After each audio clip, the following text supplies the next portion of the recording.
대한민국의 근현대사를 성경적 세계관으로 알리고 전하는 대한역사문화원의 한국 근현대사 바로 알기 특강입니다.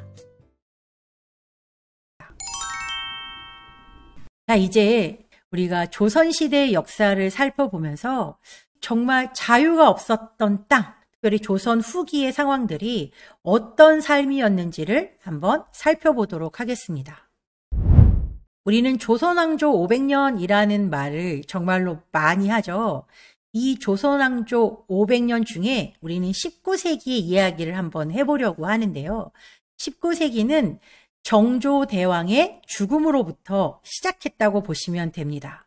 1800년이 되었을 때 조선의 22대 왕이었던 정조대왕이 죽음을 맞이하게 되죠. 정조대왕이 사망하고 난 이후에 왕으로 세워졌던 사람들은 대부분 어린 왕들이었습니다. 그래서 이 어린 왕이 즉위하자 스스로 정치를 할 수 없는 이 어린 왕을 앞에 세우고 뒤에서 일가 친척들이나 아니면 권력을 가지고 있는 자들에 의해서 세도 정치가 시작이 되는 거죠. 정조대왕 이후에 순조로부터 철종에 이르기까지 약 60년 동안 안동 김씨와 풍양 조씨의 세상이었다고 해도 과언이 아닐 만큼 조선의 19세기 중후반은 계속된 세도 정치로 나라가 혼란을 겪고 있었습니다. 그 세도 정치의 영향으로 삼정이 문란해졌는데요. 이 삼정이라는 것은 세 가지 세금을 말하는 거죠. 조선의 백성들에게 쥐어졌던 이 아주 무거운 세 가지 세금은 바로 전정, 군정, 한곡이었습니다. 땅에 매기는 세금, 또 군대 가는 대신에 내는 세금, 이 백성들의 어려움을 달래기 위해서 곡식을 빌려주고 싼 값으로 다시 되갚을 수 있게 해주는, 사실 어찌 보면 되게 좋은 제도 같아 보이지만 이것들이 세도 정치에 의해서 완전히 퇴색되면서 오히려 백성들에게 무거운 짐만 쥐어주는 악순환을 반복하게 했던 거죠. 예를 들면 전정 같은 경우에 땅에다 매기는 세금인데 옆집 사람들이 죽거나 사라졌을 경우에 그 땅의 세금을 다른 사람이 지게 하는 것, 터무니없는, 그리고 장부들을 막 조작해가지고 세금을 막 천정부지로 올려놓는다든지, 그리고 군정은 1살짜리 아이에게도 이미 돌아가시고 없는 할아버지에게도 군정을 내라고 하는 그런 상황들. 이런 상황들 속에서 많은 백성들은 스스로 노비가 되는가 하면 산으로 올라가서 화적이 되는 그런 상황들이 계속해서 벌어지고 있었던 거죠. 백성들의 삶은 점점점 어려워졌고 조선의 경제는 파탄의 직전까지 이르게 되었던 겁니다. 이런 상황 속에서 농민의 난이 계속해서 발생하게 되는데요. 1811년 홍경래 난을 시작으로 해서 전국 각지에서 크고 작은 농민의 반란들이 계속해서 일어나게 된 거죠. 이것은 정치의 잘못이었고, 그리고 이 정치 상황 가운데에서 나만 아니면 된다라고 하는 안일한 태도가 바로 이런 상황들을 불러오게 됐다는 거죠. 이 아무개 땅 조선, 이렇게 어려움을 겪고 있었던 아무개 땅 조선은 도대체 어떤 삶을 살고 있었을까요? 이 그림을 보니까 소 위에 큰 나무 틀이 씌워져 있는 것을 보실 수 있을 거예요. 이것을 우리가 멍에라고 부르죠. 이 멍에라는 것은 밭을 갈거나 아니면 물건을 싣고 갈 때 밭을 가는 기구나 또 마차 같은 것을 끌고 가는 힘을 지지해 주기 위해서 소나 말의 목에 거는 지지대를 말하는데요. 이 지지대의 무게는 적게는 20kg 이상 아니면 40kg가 넘는 것도 있다고 하죠. 사실 이 멍에 하나만 쥐고 있는 것으로도 엄청난 고통이었을 것 같아요. 이것은 짐승들에게만 해당되는 것이 아니었고 눈에 보이지 않지만 조선시대의 백성들에게도 이 종의 멍에가 메워져 있었다는 거죠. 도대체 조선 백성들에게 씌워진 종의 멍에는 어떤 것들이 있었을까요? 왕정제도가 있을 거고, 신분제도, 또 우상숭배, 또 음란과 여성천대, 질병과 가난, 무지와 문맹, 사실 이것보다도 더 많은 종의 멍에가 존재했을 거예요. 지금 이 시간에는 왕정 제도의 멍해가 도대체 백성들에게 얼마나 무거운 멍해였는지를 살펴보도록 하겠습니다. 조선은 왕이 주인인 나라였어요. 지금 우리가 사는 대한민국은 국민이 주인인 나라죠. 그래서 우리가 뭐 사극을 보거나 역사적인 영화를 보고 그럴 때 우리는 그다지 불편함이 없이 그 영화들을 볼 수 있어요. 왜냐하면 우리가 바로 이 나라의 주인이기 때문에 그런 거예요. 그냥 옛날에는 저랬지 라고 할 수 있겠지만, 그러나 사실 조선시대에 살던 사람들은 그렇게만 살 수 있는 상황은 아니었던 거죠. 태조부터 시작해서 고종에 이르기까지 26명의 왕이 세워졌습니다. 그런데 이 태조부터 시작해서 고종에 이르기까지 이들의 공통점이 하나가 있는데요. 그 공통점은 바로 성씨가 이씨였다는 거예요. 그래서 우리는 2조 500년, 뭐 그렇게 이씨 500년, 뭐 그런 이야기들을 많이 하잖아요. 한마디로 말하면 이 왕의 지위는 세습되는 왕이었다는 걸 우리가 알 수 있게 되는 거죠. 아버지가 아들이었으니까 아들이 당연히 왕이 되는 그런 구조였다는 거예요. 능력 있는 사람이 통치권을 가지는 것이 아니라 그저 아버지가 왕이었기 때문에 아들도 손자도 그 다음 때도 왕이 됐었다는 거죠. 그리고 이 왕들의 마음속에는 이 나라가 절대로 백성을 위한 나라가 아니라 나 자신, 왕을 위한 나라라는 그런 생각을 가지고 있었다는 거예요. 그런데 문제는 이 왕이 선하고 훌륭한 생각을 가진 왕이라면 별 문제가 없었겠지만, 그러나 간혹 정말 악한 왕들이 많이 등장하잖아요. 그러니까 그런 왕들이 세워졌다고 생각하면 그 고통은 고스란히 백성의 몫이 된다는 게 문제였던 거죠. 1864년 1월에 철종이 사망을 하게 되고 대원군과 조대비의 계략으로 흥선대원군의 둘째 아들인 이명복이 철종의 양자로 입적되어서 왕으로 추대되게 되죠. 바로 그가 고종이라는 왕이었습니다. 조선시대, 그러니까 조선이라는 이름을 가진 나라의 마지막 왕이자 대한제국의 일대 황제로 즉위하게 되는 이 고종은 11살의 나이에 왕위에 즉위를 하게 되는데요. 처음부터 그가 정치를 한 것은 아니었고 그 당시에 약 10년 동안은 아버지였던 흥선대원군이 그 당시에 조선에 흐르고 있던 여러 가지 부패한 상황들을 개혁하면서 10년을 대리 통치하는 기간을 가지게 되죠. 쇄국 정책이나 기독교를 탄압하는 것 등의 실수를 저지르기도 했던 흥선대원군이지만 사실 그가 조선의 뿌리 깊은 여러 가지 폐습들을 개선해 나간 것은 사실이었거든요. 아버지의 그런 점은 좀 닮았으면 좋았을 뻔했는데 고종은 그렇지는 못했습니다. 고종은 1873년 11월 4일에 친정을 선언하게 되죠.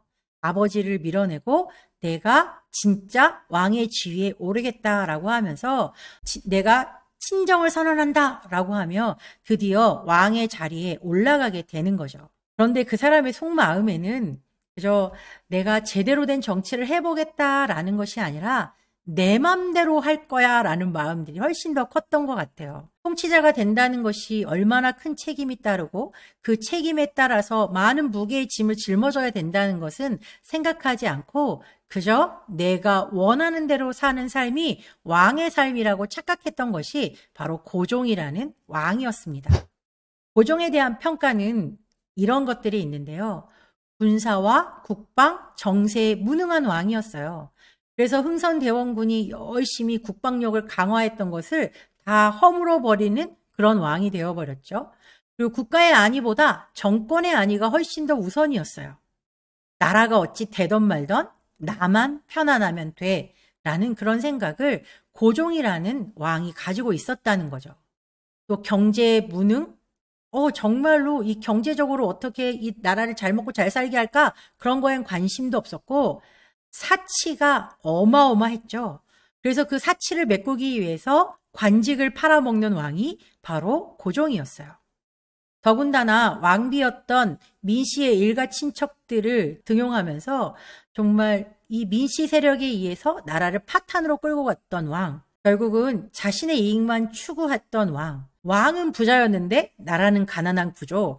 그런 구조가 바로 고종이 만들어낸 조선 말기였다는 것을 우리가 기억했으면 좋겠습니다. 조선을 망국으로 이끌어갔던 이 고종. 그런데 참으로 놀랍게도 지금 대한민국 안에는 이 고종을 향한 또 민비를 향한 이상한 판타지가 있는 것 같아요. 2000년대 초반부터 명성황후라는 뮤지컬이 막 시연되고 또 몇 년 전에 방영했던 미스터 선샤인이라고 하는 이 드라마에서 보면 뭐 민비 얘기는 많이 나오지 않지만 고종에 대해서 정말 나라를 엄청나게 걱정하는 임금처럼 뭔가 의협심이 있는 그런 임금처럼 묘사되고 있죠. 이 명성황후나 이런 드라마들에서 이들을 보는 관점은 뭐 조선을 위해서 목숨을 바친 왕비, 또 그리고 비운의 개혁군주, 힘이 없기 때문에 어쩔 수 없이 나라의 뺏김을 보면서도 어쩔 수 없었다. 그런 상황들이 이 드라마 속이나 영화 속 뮤지컬에서 엄청나게 많이 퍼뜨려지고 있죠. 명성황후는 드라마로도 나왔었는데 내가 조선의 국모다라고 하면서 장렬히 죽어가는 그런 장면들. 근데 사실 그게 진실이었을까요? 전혀 그렇지 않았습니다. 고종과 민비는 나라를 망하게 만들었던 주범들이었기 때문에 그렇죠. 그런데 왜 이런 거짓말들이 떠돌고 있을까요? 이유가 무엇이냐면 대한민국의 정당성, 대한민국의 존엄성을 훼손해서 이 대한민국의 정체성을 바꾸려는 자들의 거짓말과 선전선동으로 인해서 만들어진 코미디 같은 현실이 바로 이런 드라마들로 나타나게 되었다는 걸 우리는 기억하면서 역사를 바로잡아 나가야겠습니다. 고종과 민비는 사치가 엄청나게 심했어요. 그래서 그 사치를 메우려고 매관 매직을 했고 그러면서 민씨 일가들을 막 등용을 하기 시작했거든요. 민씨의 세력이 국가 관리의 70%를 차지할 정도로 민씨의 천국이 되었던 나라가 바로 조선이었어요. 백성들은 그 민씨들을 향해서 미친 호랑이, 악귀, 탐관오리라고 원성이 자자했음에도 불구하고 고종은 그 말을 전혀 들으려고 하지 않았죠. 저 민씨들 때문에 백성들은 계속해서 죽어가고 고통을 당하고 있지만 왕은 귀를 막고 있었어요. 한 예로 신문고를 치면서 지금 우리의 이렇게 힘든 상황을 봐달라고 하는 그런 백성들의 소리를 들으려고 하지 않고 고종이 한 대답은 궁궐의 경비를 더 강화하라 라는 말을 했다고도 합니다. 이게 바로 고종이었고 민비였습니다. 매천황연의 글을 보면 왕과 왕비의 사치 또 매관 매직이 얼마나 심했었는지를 잘 보여주는 대목이 있는데요.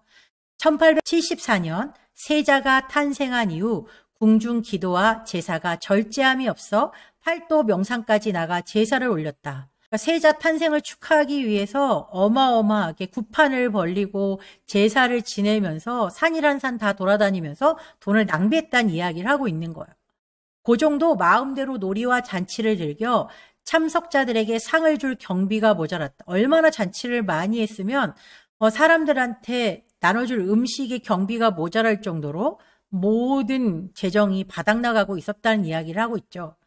왕과 왕비가 하루에 1000금을 소모하니 왕실 돈만으로는 지탱되지 않아서 호조와 선해청 공금을 공공연히 가져다 썼다. 완전히 지금으로 말하면 당장 잡혀가고 탄핵될 감이겠죠. 1년도 안 되어서 대원군이 10년 동안 쌓아둔 저축미가 동이 났다. 대원군은 사실 이 저축미를 잘 모아가지고 나라에 꼭 필요한 일이 있을 때 이것들을 잘 사용하기 위해서 엄청 노력을 했었어요.